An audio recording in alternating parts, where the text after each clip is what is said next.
Hi friends, എല്ലാവർക്കും മാധവൻസ് FoodLabലേക്ക് സ്വാഗതം. ഇന്ന് എല്ലാവരും കഴിക്കാൻ ഇഷ്ടപ്പെടുന്ന ഒരു പഴംപൊരി റെസിപ്പി ആയിട്ടാണ് ഞാൻ വന്നിട്ടുള്ളത്. ഇത് നമുക്ക് എങ്ങനെ നല്ല പെർഫെക്ഷനിൽ ഉണ്ടാക്കാം നോക്കാം. അതിനായിട്ട് ഞാനിവിടെ ഒരു സീക്രട്ട് ഇൻഗ്രീഡിയൻറ്റും കൂടെ ആഡ് ചെയ്തിട്ടുണ്ട്. അത് ഞാൻ എന്താണെന്ന് നിങ്ങൾക്ക് കാണിച്ചു തരാം. അപ്പോൾ നിങ്ങളിത് ആദ്യമായിട്ടാണ് കാണുന്നതെങ്കിൽ ഒന്ന് സബ്സ്ക്രൈബ് ചെയ്യണേ. അതോടൊപ്പം തന്നെ ആ ബെല്ലൈക്കണും കൂടെ ഒന്ന് ക്ലിക്ക് ചെയ്യാൻ മറക്കരുത്. അപ്പോൾ അതിനായിട്ട് ഞാനിവിടെ എടുത്തിട്ടുള്ളത് ഒരു 1.5 ഗ്ലാസ് മൈദയാണ്. ഏകദേശം 1/2 കപ്പ് മൈദ കാണും. പിന്നെ ഇതിലേക്ക് ഞാൻ ആ സീക്രട്ട് ഇൻഗ്രീഡിയൻ്റ് എന്ന് പറഞ്ഞത് മറ്റൊന്നുമല്ല, നമ്മുടെ ദോശമാവാണ്. അതായത് നമ്മുടെ ഈസ്റ്റൊന്നും ചേർക്കാത്ത ദോശമാവായിരിക്കണം നമ്മളിതിൽ ആഡ് ചെയ്യേണ്ടത്. പിന്നെ ആവശ്യത്തിനുള്ള ഉപ്പും കൂടെ ആഡ് ചെയ്തതിന് ശേഷം നമുക്ക് വെള്ളം അല്പം ഒഴിച്ചു കൊടുത്തിട്ട് വേണം അത് കുഴച്ചെടുക്കാൻ. അപ്പോൾ ആദ്യം കുറച്ച് വെള്ളം ഒഴിച്ചു കൊടുക്കുക.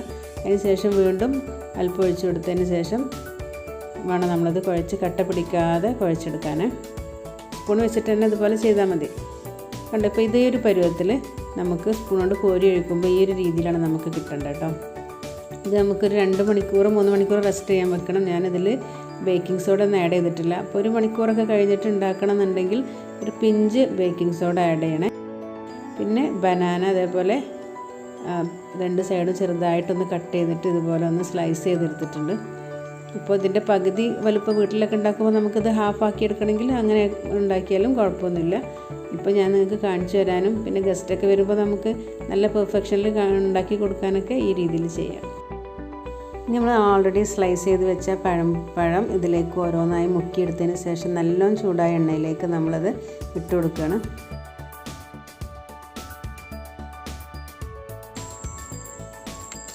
ഞാനിതിൽ പഞ്ചസാര ഒന്നും ആഡ് ചെയ്തിട്ടില്ല. ഇനി പഞ്ചസാര ആവശ്യമുണ്ടെങ്കിൽ ഒരു 2 ടേബിൾ സ്പൂൺ നമ്മൾ മാവ് കുഴക്കുന്ന സമയത്ത് ഇട്ട് കൊടുത്താൽ മതി.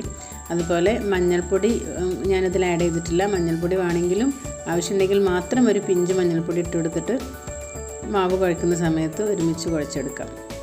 അപ്പോൾ ഇത് കണ്ടോ പൊങ്ങി വരുന്നത്. അപ്പോൾ നമ്മൾ 3-4 മണിക്കൂർ വെക്കുകയാണെങ്കിൽ ബേക്കിംഗ് സോഡ ആഡ് ചെയ്യേണ്ട ആവശ്യമൊന്നുമില്ല.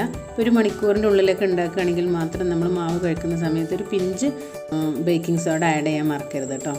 എങ്കിൽ മാത്രമേ എത്ര പെർഫെക്ഷനിൽ കിട്ടുള്ളൂ. അതുപോലെ ഈ പൊങ്ങി വന്നത് കുറേ സമയത്തേക്കും ഒട്ടും തന്നെ ചുങ്ങി പോവുകയൊന്നുമില്ല നമ്മൾ ഈ രീതിയിൽ ദോശമാവ് ആഡ് ചെയ്തിട്ടുണ്ടാക്കുമ്പോൾ.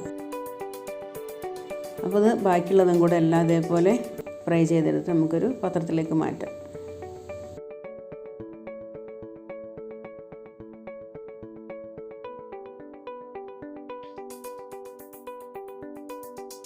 അപ്പോൾ ഈ വീഡിയോ നിങ്ങൾക്ക് ഇഷ്ടപ്പെട്ടെങ്കിൽ കമൻറ്റ് ചെയ്യുക, നിങ്ങളുടെ ഫ്രണ്ട്സിനൊക്കെ ഷെയർ ചെയ്യുക. അതുപോലെ തന്നെ സബ്സ്ക്രൈബ് ചെയ്യാനും മറക്കരുത്. Thanks for watching.